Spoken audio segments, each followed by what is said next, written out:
All the roads are windy. Welcome to the show, Meagan. I have loved your art for years, and I'm thrilled to get to meet the person behind it. So welcome. Thanks for coming on the show today. Thank you so much for having me. Totally. I like to begin by asking people, who are your ancestors? What are your lineages? Where are you from? Well, on my mom's side, my entire maternal lineage is Korean. So, I'm a quarter Korean. So my mom is half Korean and my grandmother is Korean. And then all of the other ancestors were Korean women on my maternal lineage. And so, and then like my dad is, he is mostly English and Irish and Scottish, I believe. Think that there's a little bit of Scandinavian in there as well.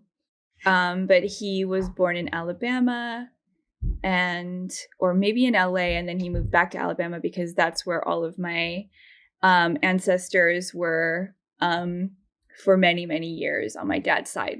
So he's a Southern guy. And yeah, my mom is like an army brat. So yeah. And here you are. Yeah, here I am. Cool. Thanks. And where in the world do you live, and who are the original people of that land? I live in Altadena, California, and I don't know the exact native people that lived here, but I would assume obviously all of the I don't know what tribe, but all of, American land is pretty much stolen land from Native Americans. So, yeah. Totally. Thanks. So I just want to get right into your art, and as a starting point, something that strikes me about it is many things, is the colors, how colorful and bright and just like prismatic, and such symbology, and then the relationship between the elements of the different pieces of a painting. And I really feel like the relation, the tension or the attraction, or, there's it's just like, it's so alive in this psychedelic way that is almost like dreams brought to life in a painting. And so that's something, when I see your art, I feel it in me, and I feel like these kind of magical rainbow weirdo parts of me are seen through your art. And so I would love to hear more about when this awareness that turns into, that has turned into this channel that you are essentially, when did it emerge for you? Was it since always there, or did it emerge later? I think I think like a lot of artists when they first start out are really, really trying to find their voice. And you kind of do a lot of experimenting in the beginning. For me, I experimented a lot actually in my younger years, but I've always been drawn to dreams, the feminine, the surreal, and the combining of animals, people, and nature and interconnectivity. That, I mean, even when I look back like to an art show that I had when I was like in college, I was probably like 21. So now I'm like 34. So this is like 13 years ago or something. I was still, I did like a whole, I painted an entire room blue because I wanted it to look like dawn. And then we had like blue lights everywhere. And I like painted all of these like murals of these like shape-shifting animals and people and all these things kind of like interconnecting. And the style isn't really like 100% different. Like it's just, I've never really tried to like make things. There was a time that I was really trying to paint things really realistically. And I was doing a lot of like photo referencing, and I did a ton of like life drawing classes. But a lot of that stuff, like they didn't really bring me joy. So I just always came back to like kind of this kind of like free-spirited, free-form stream of consciousness type of like drawing. And to really like come into like that rainbow world, it took me like a long time to get to the point where like I could create a painting like quickly, because I would be like overthinking the whole process. I would be like, okay, like, but what, and especially in art school, I was like always worried about what people were going to think, because they were like, you're just making paintings about goddesses. And I was like, it's so much deeper than that. Like, some people just say like, it's a psychedelic California girl, goddess painting or something. And it's just like, it's so much deeper than that. And I don't really like people reducing things. I'm like kind of like a maximalist when it comes to like just describing art, you know? It's just like they're like a picture speaks 1,000 words kind of thing. But like but yeah, I guess that's sort of the like process of how I came to be creating the work that I'm making today. And I think it's just like a matter, and also just like repetition, like repeating ideas. You could just go really, really deep in like expanding on an idea. It's like once you do a piece, you could do like several pieces like that. And just really, really explore that. Like in a lot of people's artist statements, they use the word explore.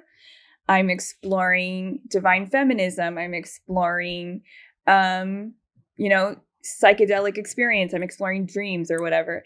All of those things are, if you really, really want to explore it, you have to do it over and over and over and over again. And then more and more things are going to kind of like reveal themselves to you in the process of creating the work itself. And sometimes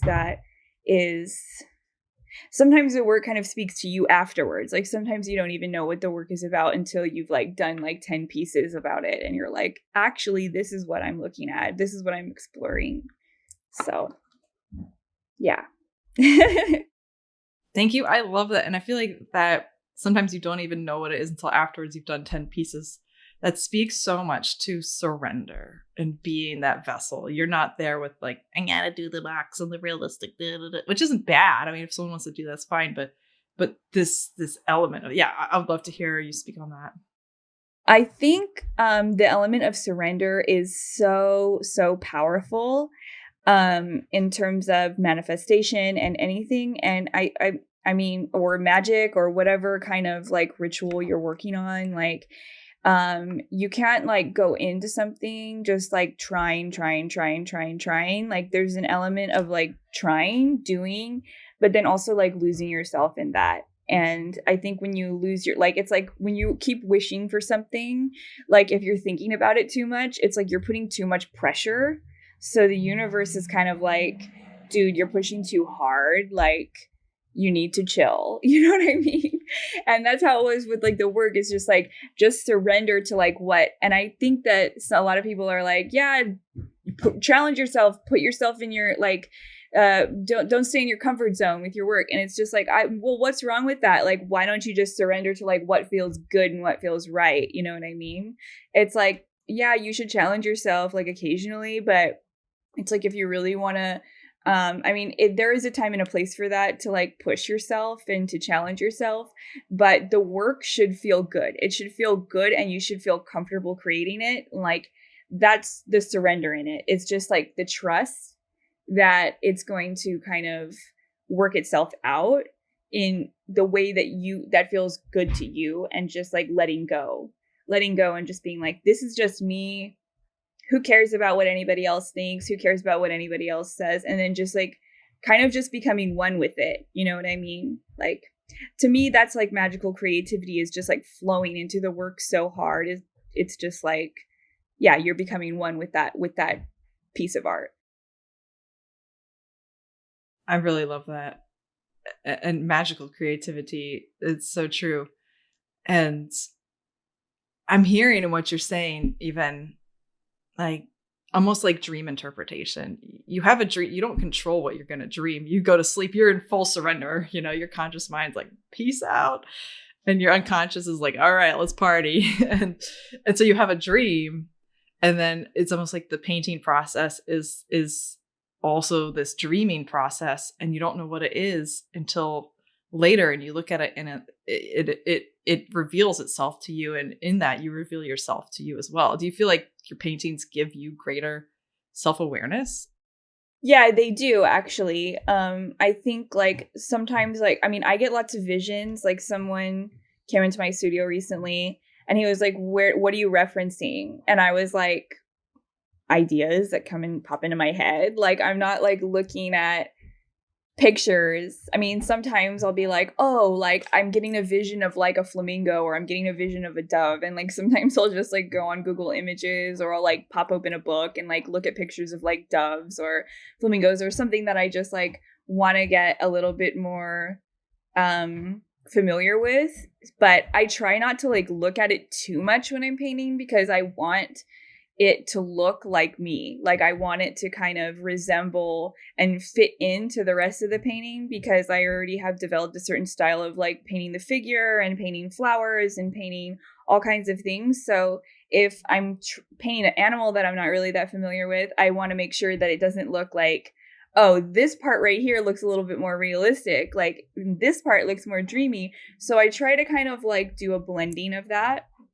And yeah, here's the thing with like just painting and like reference and stuff like that. You're just when I'm working, it's just like I'm losing myself in the work, and yes, certain things start to reveal themselves to me as I'm painting, but I don't always know what it's going to look like. Like I get a vision and I paint, I draw a little sketch, but my sketches are like super like kind of childlike, like they're really quick, like they're kind of like automatic sketching. I'll just be like laying around or taking a bath and like an image comes to me. Sometimes I'm like, I just pop out of bed in the middle of the night and like go sketch something down that came into my head. And I'll just take that into the studio. And like once I start painting, I don't really use, and I mean, I don't even like draw on the canvas. I just start going with the paint, because that's like more fun to me to just dive in.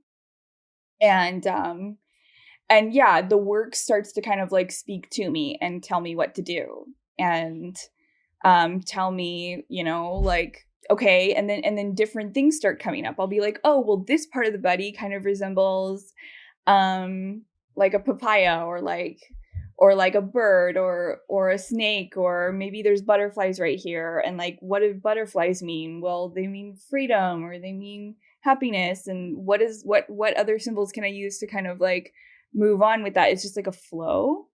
So, and then afterwards, like the piece will kind of be, I'll just like look at the piece and like just poetry starts coming, and it's just like, it just starts to speak to you after you've been kind of like sitting with it for a while and like actually stroking it with a paintbrush for like hours and hours and hours, so yeah.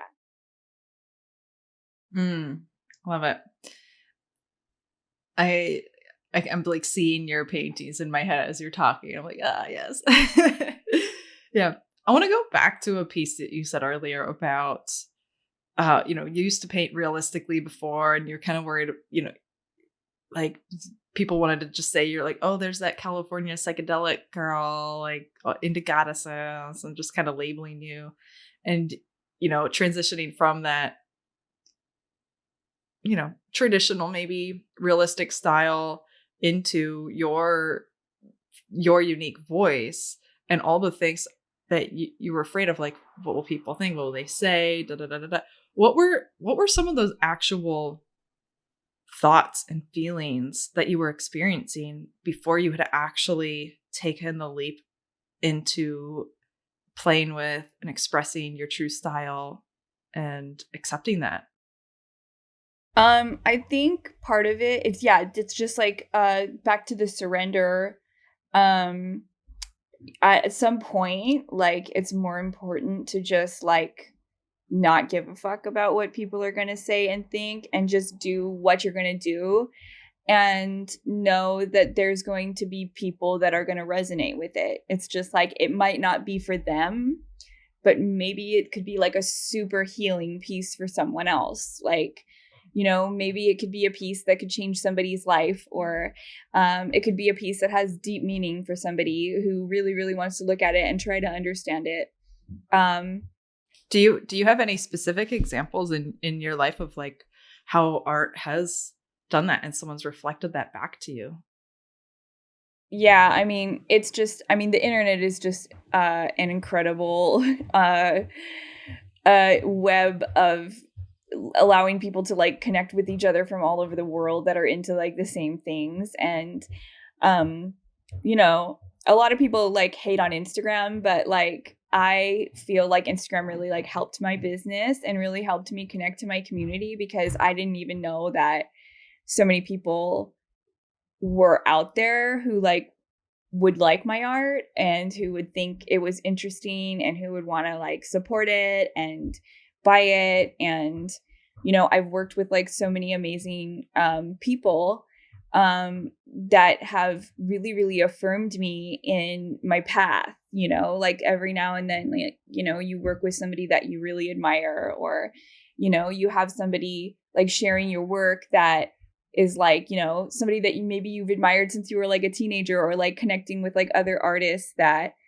you've loved for like many, many years. Like that can be like very, very affirming. And it's like it's like a guiding light. It's like, okay, yeah, you are on the right path, like don't worry.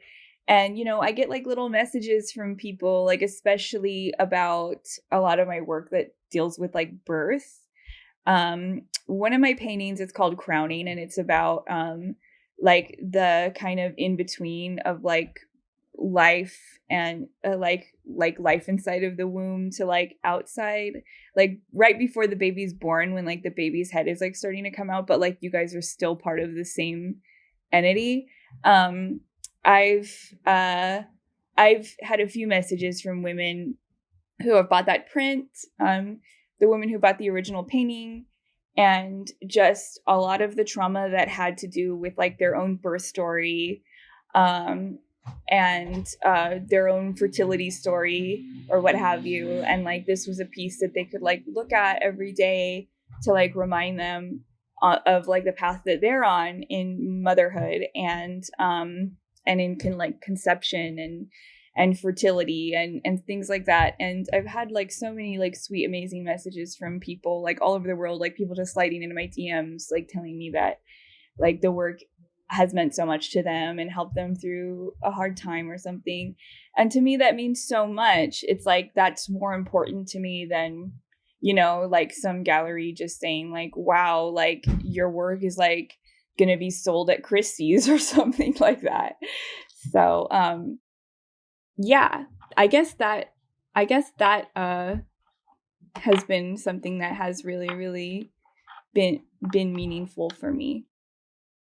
That's amazing. And it sounds like it's meaningful for so many people. And what that brings to mind is how the like quote, air quoting here, art world is so masculine dominated, so prestigious, gatekeepers, like, you know, and I love that you love Instagram, because it really is a way to just circumvent all that and get the goddess into the hands of the people who freaking love it. You know, it's like, yeah. It's like, I would gladly have a solo show in New York at like a huge gallery if they would have me. But like, the thing is like, you know, I make a living off of being an artist, and it's a lot of it, I have to say, is probably through people who found me on Instagram. And the ability to just like share whatever I want, whatever I'm creating in my studio, without having a gallery say, well, you know, a lot of people are really liking this work, so you can only paint this, and you can and like, I've worked in galleries before, and I've heard stuff from other artists who are in the art world where it's like, you know, the gallery's like, well, these paintings are selling really well, so like, do a series that's only like monochrome, or like, I don't want you doing anything with these colors, or I don't want you painting any of this subject matter, like only paint this subject matter, and don't sell your work out of your studio because you have a contract with me. And, you know, some artists are really, really screwed over through that.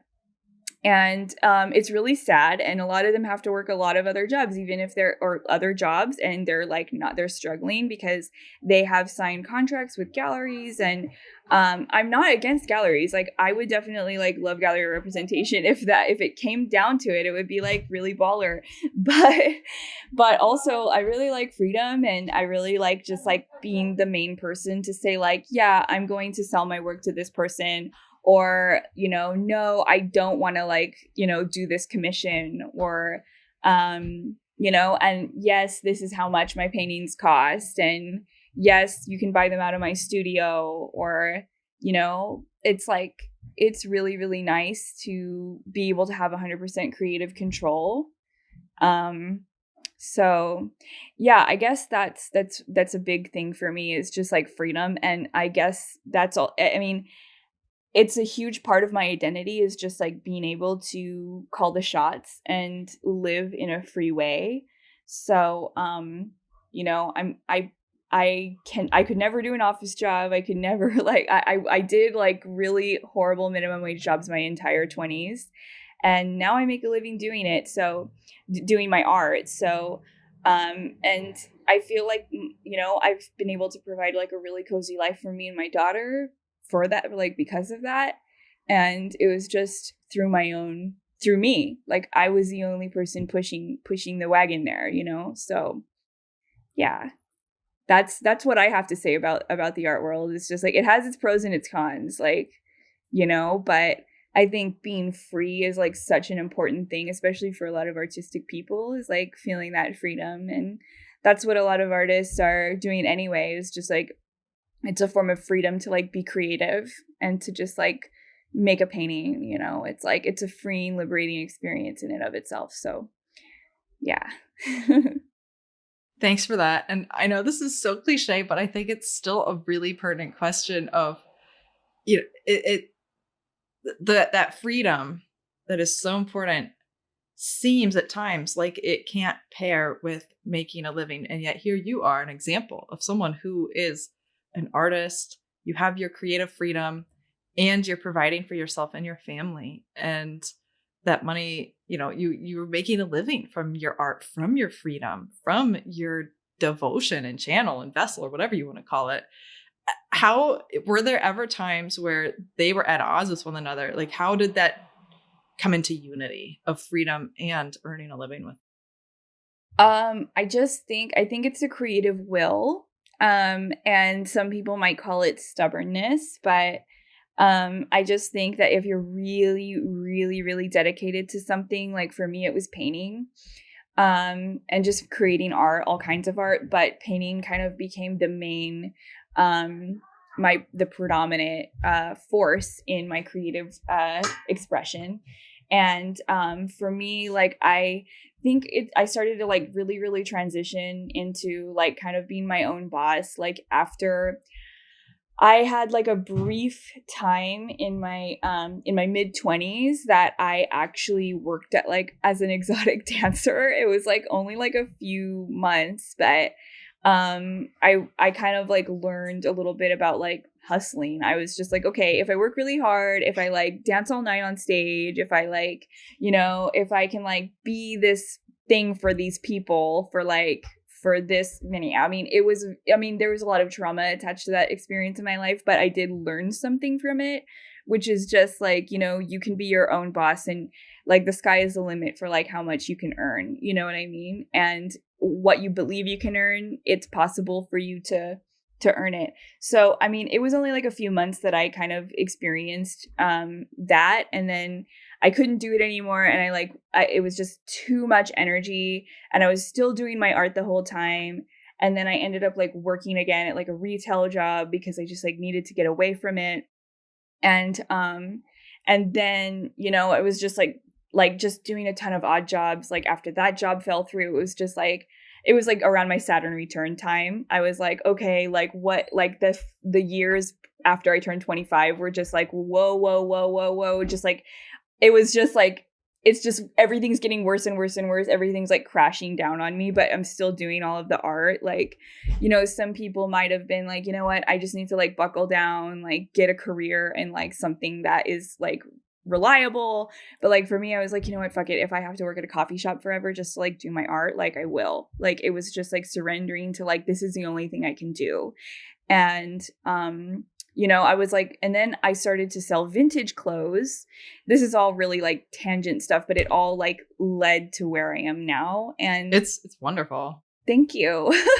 But so I started to like, you know, go thrifting with my friends, and then we were like selling vintage clothes, and I was still selling my art. I was still trying to build my Instagram account. Like I have almost 100,000 followers now. Back then I probably had like 1,000 or something like that. And I was just like trying to like push art prints and doing commissions for like barely any money.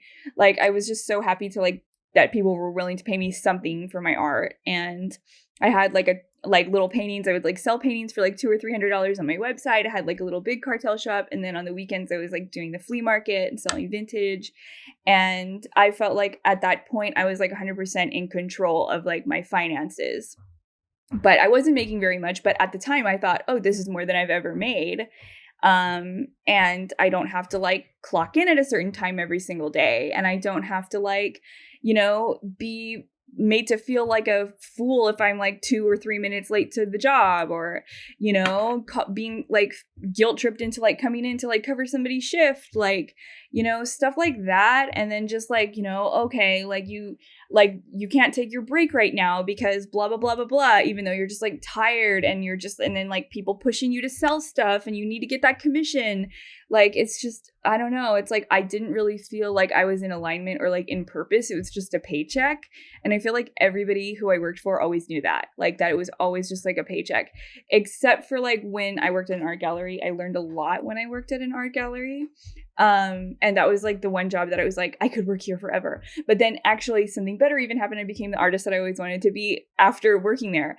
But so then I like sold vintage and I worked at an art gallery part-time. And then after I had my baby, it was just like more and more like I had more time to just like focus because I wasn't really like working anywhere. And like my husband was working at the time. I'm like getting a divorce now, but at the time he was like supporting us for a little bit, and I was like selling paintings and prints like online. And then, you know, once my daughter was like maybe 3 or 4 months old, I started just like really pushing commissions and really pushing print sales on Instagram, and more people were like becoming more and more interested in what I was doing. And I booked a few really like big commissions, and it was like a very affirming moment for me to be like, you know what, like I could actually charge this much money for my paintings. Like, so I really, really tried to like monetize on that. And I was like, okay, I'm going to do family portraits. I'm also going to do my own work. I'm also going to do art prints. I'm also going to do all this stuff. And this was stuff that I could just do from home on my computer and be like nursing my baby, answering emails. And, you know, I just had to find a good print shop. I started like really pushing the print sales. And eventually I would just do any kind of commission that came through. I would be like, what can you pay me for it? I'll just do it. Now I have like, you know, now that I've like kind of paid my dues with that, something normally comes through every single month. Sometimes a few things come through, like commission projects or all kinds of different, you know, I do logos, I do family portraits, I do all kinds of stuff. And then I just push the print sales. And eventually it just became something that was supporting me beyond what I ever thought I could even earn. So, yeah, it was just like, it was like a long process, but like once I really buckled down and I was like, this is the only thing I can do. This is my only option. I have a kid, like I can't even go out to go work, like, you know, and then I started earning like more money than my husband was even earning. And it was just like, okay, like, because I just kept pushing. And his job was kind of like unstable too, because he taught college. So sometimes they would give him a class. He was like an adjunct professor. So sometimes he wouldn't have anything booked for like a month. And so I was like, I really need to you know, pick up the pace here. So yeah, eventually it just ended up working out. And I'm just in trust. Like, I'm just like, it's something's going to come through. I always know it. I don't even worry. Like, there's sometimes I have days of like worry and panic, but normally I just always know that the universe is like working for me. Cause I'm like, I feel like whenever you're like really, really, truly aligned with your path and you're like, no, this is my path. Okay. Like, my path is not to like, work at an office job every single day. Like, my path is not to like, be like a slave to somebody else. Like, my path is to like express this, to to do all of these things that are in my heart. When you're really, really in your true alignment, then like the universe just starts kind of like, it's like the cards just kind of like fall into place, if that makes sense. So I have chills from your story. Thank you for sharing that. And I do know what you mean. When for me, I've had a similar experience and I'm still on it and I still have days of worry. And I am not, just disclaimer everyone, I am not fully financially supported by what I do, but making my way towards it. But the pieces do come and it's like, okay, commitment and alignment. And then boom. I love that. And do you know what human design type you are? I'm a projector. Cool. So being an artist is like totally a deal for you because you don't have to go labor, effort, and work and everything for someone else. You get to really honor your own energy and pace. And yeah, I mean, I'm still really, really new to like learning about human design. I really don't know that much about a lot of the other ones. I know a little bit about projectors. But yeah, it's like, I'm deeply into astrology. But it's like astrology is like so deep. I mean, like it can kind of, I've been learning about it for like 10 years or for 15 years. And I still am learning stuff all the time that I did not know. It's really, really interesting. Cool. But yeah, what's your human design? I'm a reflector, and we actually have a really good episode on it that just came out, and we get pretty deep into it with Phoenix Rose. But I'm just curious. I'm like, so I love hearing what people's, and especially if someone's a non-energy type and they've been able to like make that in a way that's aligned in their life. It's so cool to hear, and just hopefully it's inspiring for any projectors out there who are like, oh wait, I don't have to be a generator to do that. I don't have to be. Because I know a lot of friends that are like, a lot of people who are like manifesting generators like love talking about that. They're like, I'm a manifesting generator. And I'm like, okay, that sounds way cooler than being like a projector. But I've learned about it, and I guess like projectors are like supposed to like be healers or something, or they're supposed to like guide people into like new ways of thinking or something. I mean, maybe I'm totally off, but well, I mean, one thing that I notice across all of my projector friends is that they just have a gift for going deep fast. It's like you give them a doorway in and they're like, boom. Like, oh yeah, because it's like their energy is like very concentrated. Mm-hmm. It's like concentrated, like straight shoot. I'm also a Capricorn with like a Capricorn stellium, so it's like eye on the prize kind of thing. So I think that definitely helps.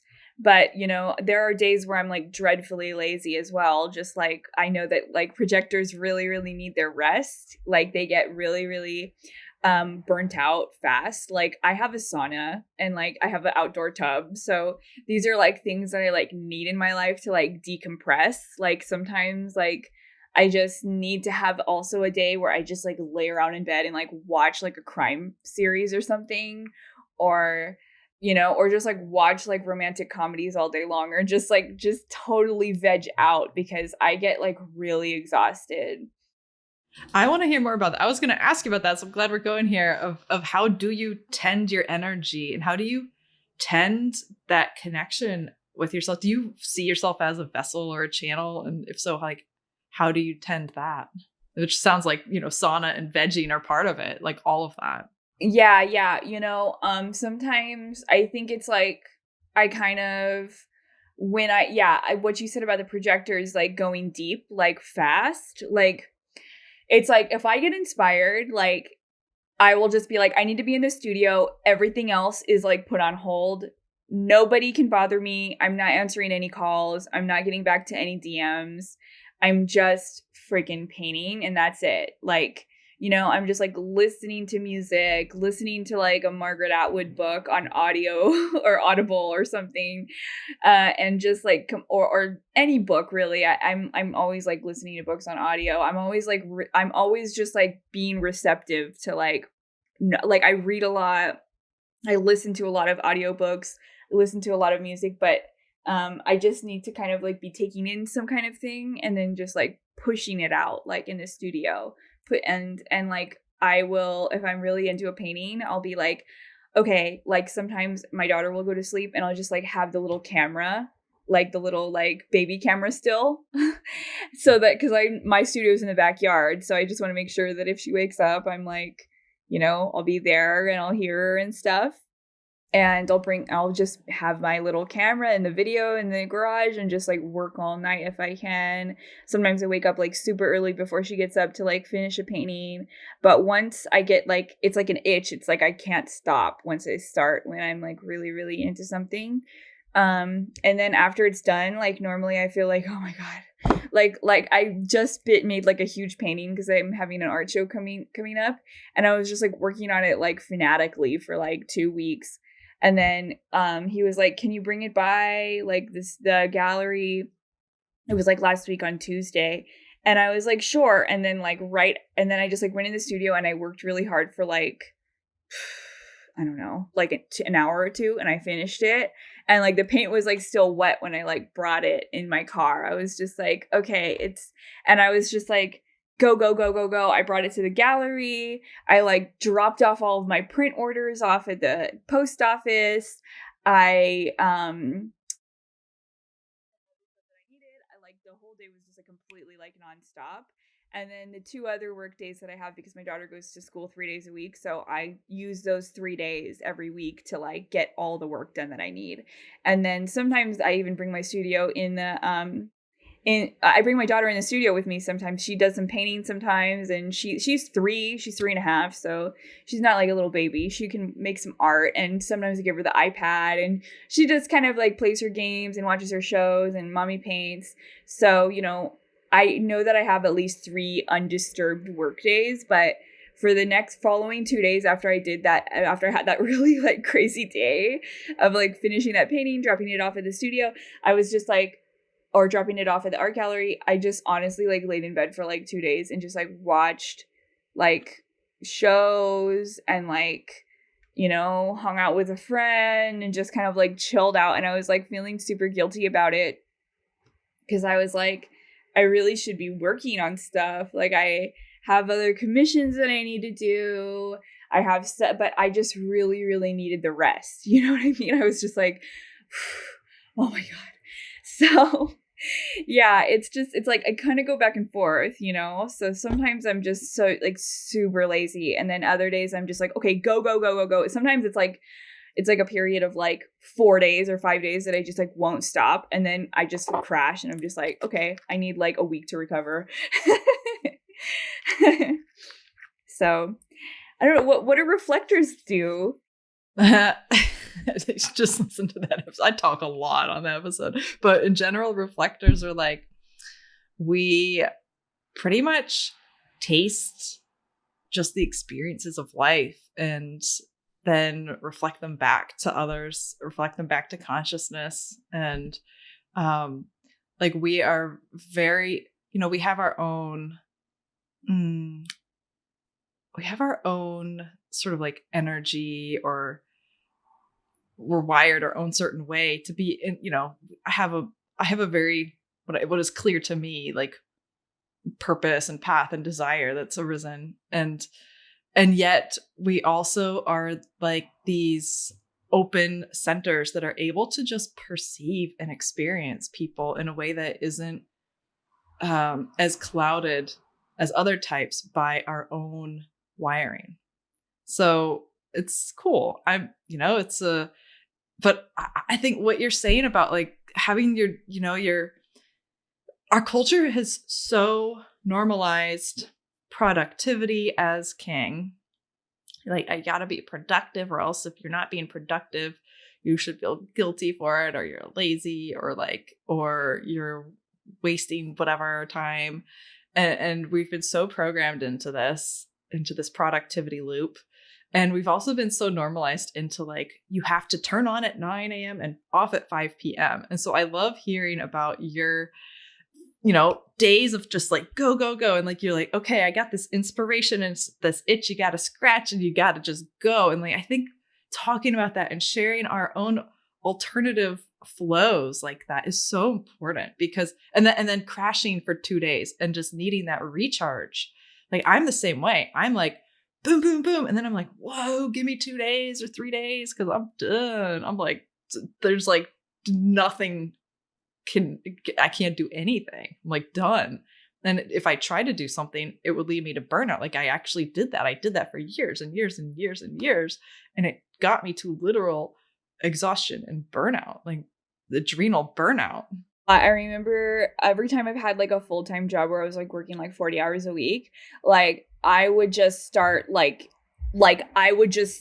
going insane after like, I would be like, I don't know, after 2-3 months of like working 40 hours a week, I would like start having breakdowns at work and like start crying. And like, I would like be like, so like, oh my God, I can't get out of bed today. Like, oh my God, like it was, and like, I also worked at like retail jobs. So like, sometimes it would be like, I wouldn't get 2 days off in a row. So it was like, I would have like a Tuesday off, and then like the following Wednesday would be off. And then it would just be like, almost like you don't ever feel like you get a chance to like recharge. And then whenever I would have time to like hang out, like friends would be like, can you want to do this on the weekend? I would be like, I have only 1 day of work off, and like I can't right now, and I would just feel like I was missing out on like life, and it was so hard.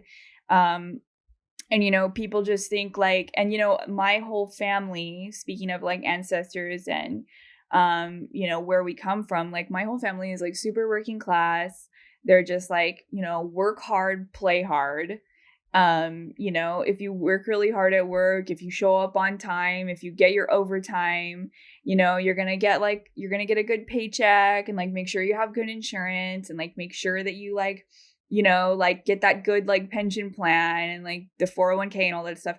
I'm just like, you know what? Like, I'd rather just have fun and just figure out all that other stuff. That other stuff is like not even that hard. Like, people are always like, like what about insurance? I'm like, dude, wouldn't you rather just like pay for your insurance out of your earnings? And like, especially if you live in like California, you get like covered California, so you get subsidies, and yeah, sometimes you have to pay a little bit back more on your taxes, and like you might have to pay money at the end of the year instead of getting your tax return.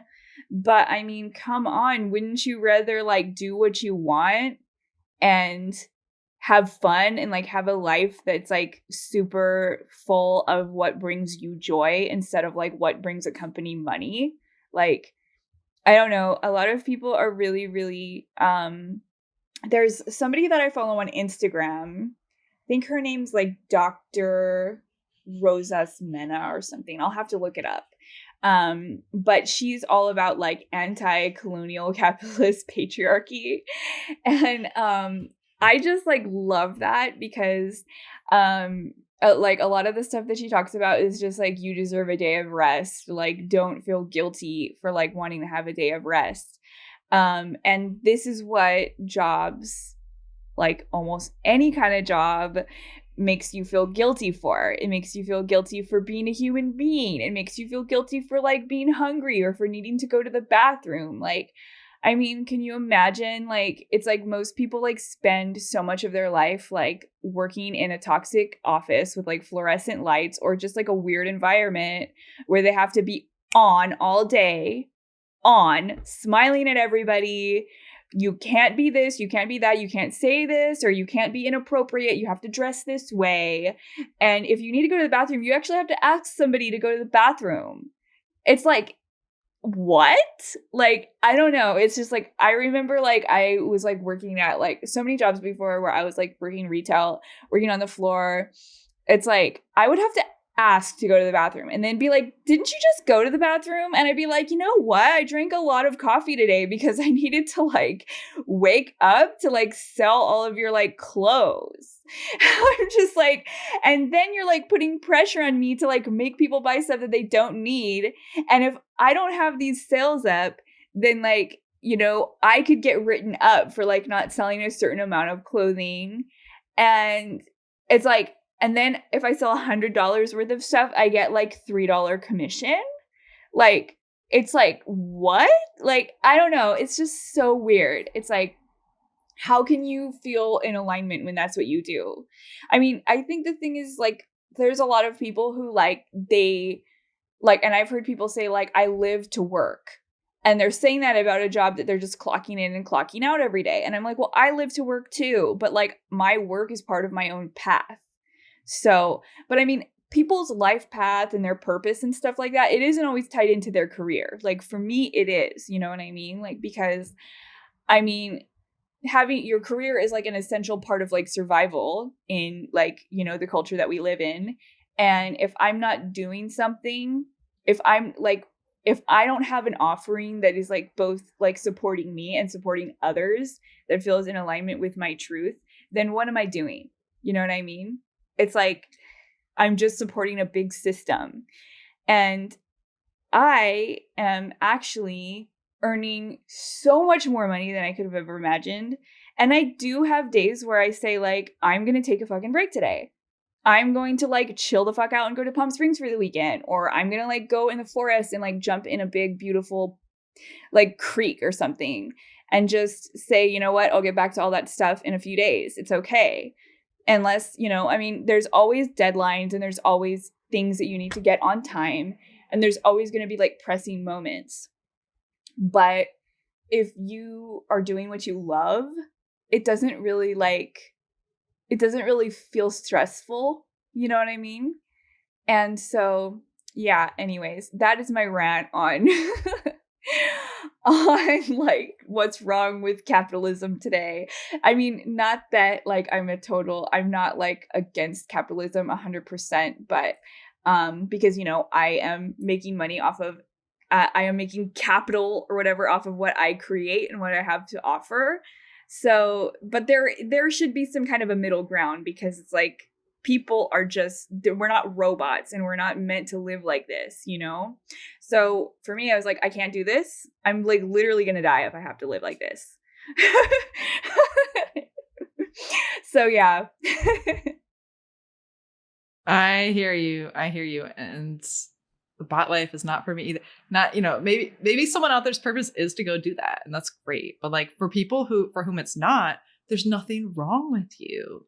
That's, you know, and like, I love that, just normalizing that we're not machines. It's like, we have to normalize that. It's like mind blowing that even has to be a conversation.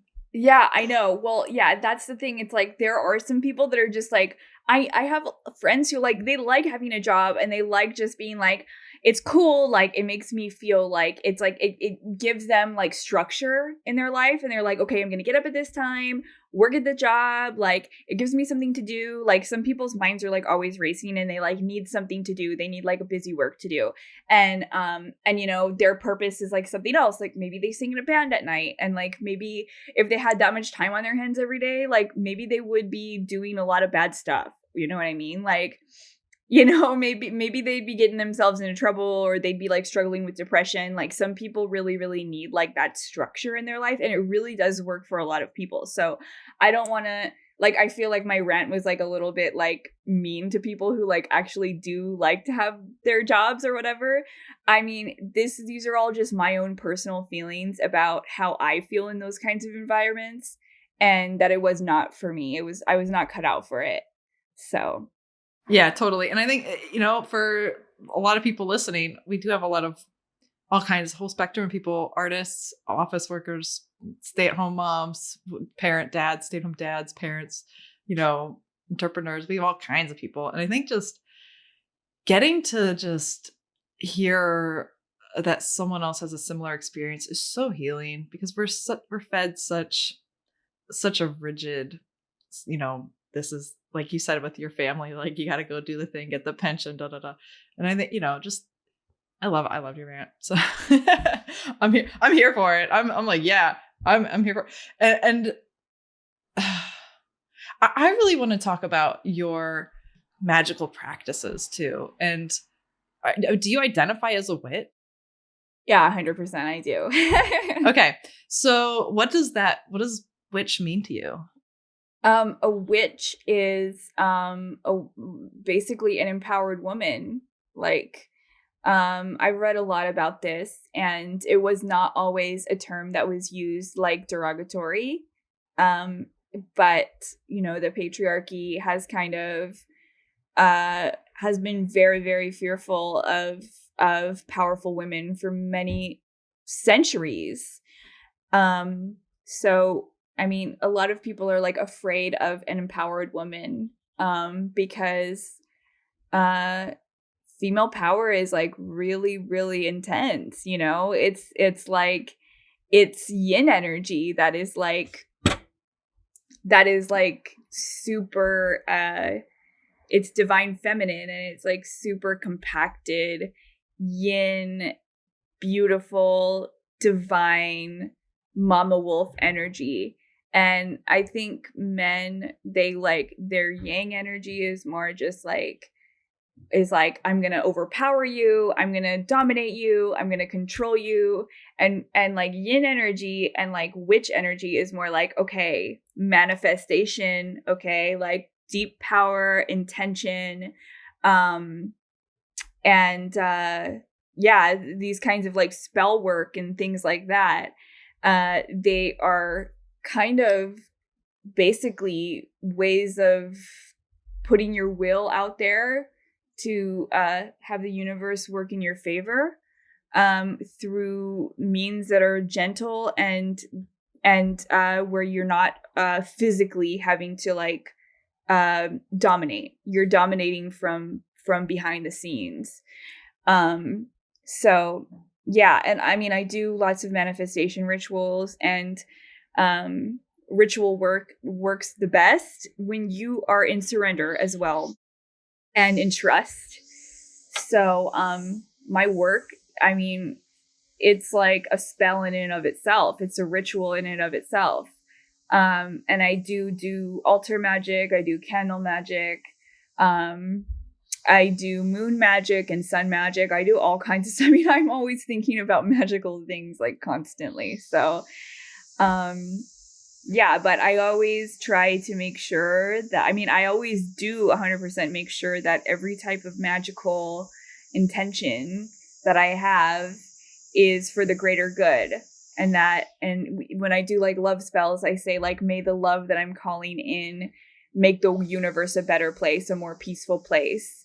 May the work that I create bring more peace and more love into the universe. Like, I always make sure that it is beneficial to the greater good. And I do spell work to kind of like protect myself from negative energies as well. Like, it's like this impenetrable egg that I sort of like view myself in. But I mean, I also just think it's like magic to me is more just like the law of attraction as well, and just like getting yourself into the right headspace.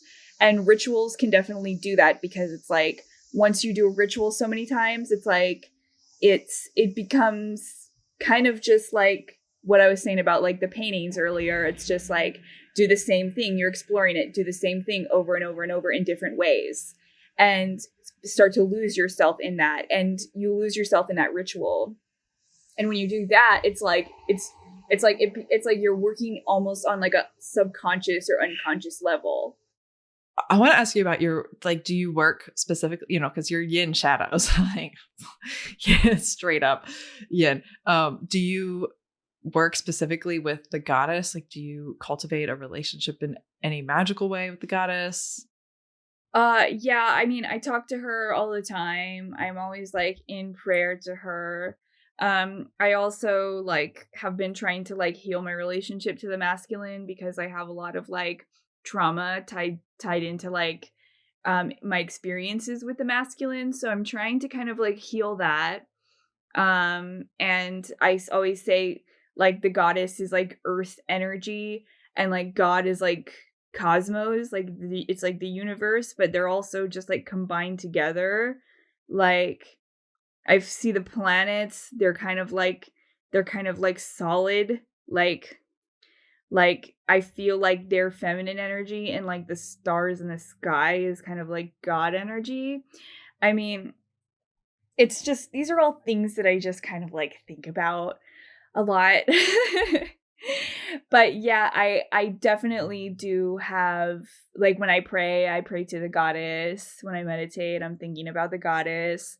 When I work, I'm trying to embody the goddess, like, you know, and also just connection and union with God and goddess, universe, and yeah, just the yin and the yang combined is something that I am really interested in working with a lot as well. So Yeah, cool. And I love that you're just like kind of always praying to the goddess and just thinking about it and talking. It seems like the goddess is just an ever-present force in your life, like, you know, spirit ally. Do you have other spirit guides or spirit practices that you engage with regularly?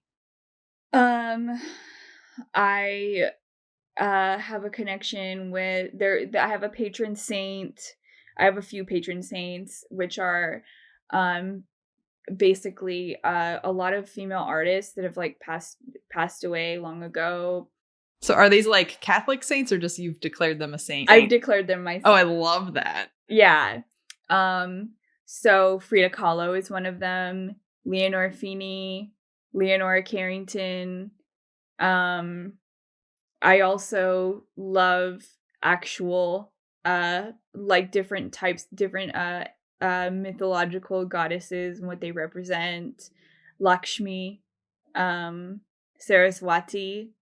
Lakshmi is like the Hindu goddess of wealth and abundance and love. And Saraswati is the goddess of basically creativity, music, art. So I have a shrine that I have like a little altar with them in it. I'm also I think I said Venus already. She's like the goddess of love. She's really, really important to me. And yeah, those are like my main bitches. But yeah, I mean, there's a lot of different, also like Prince is another like patron saint, a male patron saint. I have like a painting of him. Where is he? Oh yeah, he's right there. I think you could see him, but I have like a couple of pictures of Prince. I also love David Bowie. Those are just like, I don't even know if I can say that they're like my guides, but they're definitely like people who have passed on into spirit that I think about a lot. And people that I like to kind of call in and think about like how I can like embody like their essence in terms of work, in terms of just moving through the day and life and things like that. So yeah. Also Mary Magdalene and also Virgin Mary as well are really, really important to me. So, you know, just I mean, these are all just like they're different archetypes that are all part of the same thing, you know, like different facets of a diamond. So yeah. Totally. With your altar work and stuff, do you like make offerings and stuff? Like what does your altar work practice look like? I normally I make sure that all of the elements are in there: earth, air, fire, water.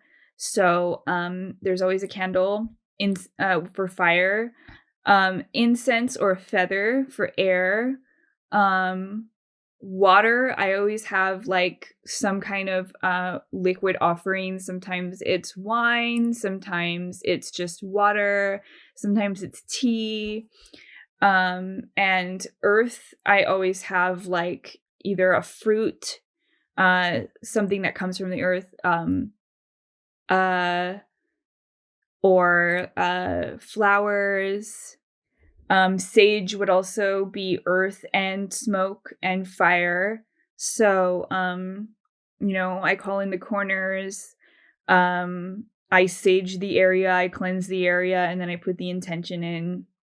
And sometimes I meditate near the altar space for a little bit with whatever intention I'm bringing, and also just the intention that it's for the greater good of the universe and for all beings.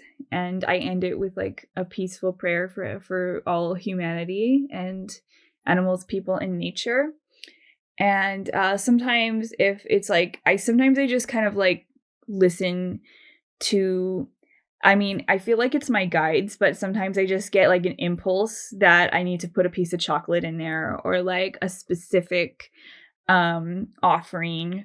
Like sometimes if it's like a love altar or like love spell, self-love stuff, if I'm like praying to Venus or something, I like to bring her like lots of like roses and chocolate and sweet things. And then, for like money altars, like I try to put like a lot of like green things in there. I'll put actual money in there, like paper money. And yeah, crystals are also earth energy. So, yeah, I always have like crystals to like charge it up. So yeah, that's basically the kind of altar magic that I do. So, yeah. Thanks for sharing. It's lovely. I love altars. They're so beautiful. Mm-hmm. Yeah. Almost every service in my house is like some kind of altar. Little altars everywhere. That's awesome. That's awesome. So I guess I feel like I have so many questions, but I guess this is maybe one of the last ones, if not the last one. What is something that in working with the goddess, what is something that's recently come up, some sort of like awareness or epiphany or healing or realization for yourself through your work with the goddess? I feel like a realization, like epiphany that I've had recently. I think it's just that I'm like exactly where I need to be.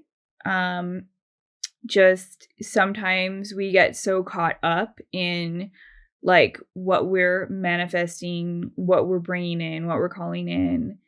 And, you need to kind of like be grateful for what you have, because you're already like so blessed if you're like living, breathing, having food on the table, having water to drink, and especially where I am in my like career, like I feel very, very guided and very blessed to be here.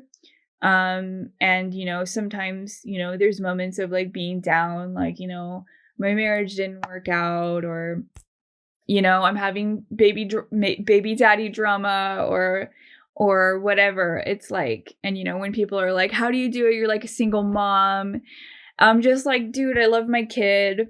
She's brilliant. I have so much fun with her. I have like a little cuddle buddy every single night, cuddling with mama.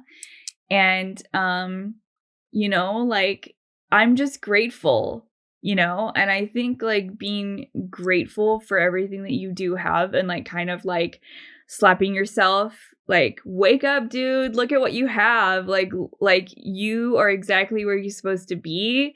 Anything that you're calling in, the reason why it's not here yet is because you still have work to do to get to that point, and you're not ready for that yet. You know what I mean? So I think there's also like this Morrissey song where he says like, you just haven't earned it yet, baby. And like, I think about that song sometimes too. When I'm just like feeling down about like, oh, I don't have this, or, oh, I wish I had a boyfriend, or, oh, like, why am I not skinnier? Or like just stupid stuff that just like get you down on like, on the rag. And you're just like, wait a minute, like I have work to do still if I want these things. And are these things even like what I really, really want? Like, just keep being yourself and like just keep being grateful for what you do have. And like that's also an element of surrender as well. You know what I mean? Like things kind of start falling into your lap when you're like surrendering to the fact that you're already grateful for what you have. If you're not grateful for any of it, then the universe is just like, well, why should we hook you up? Like, you don't even care about all the stuff we've already given you. You know what I mean? So, yeah. Perfect. Thank you. So what, of course you offer prints and commissions and originals, and now you're going to have a show. Tell us what you offer, where people can find you. Well, you can find most of my work on www.meaganboyd.com. I also have an email list. You could follow me on Instagram at Yin Shadows. And yeah, there's always ways to contact me. You can slide into my DMs. You can send me an email. I also offer like seasonal classes in magical creativity that are in person.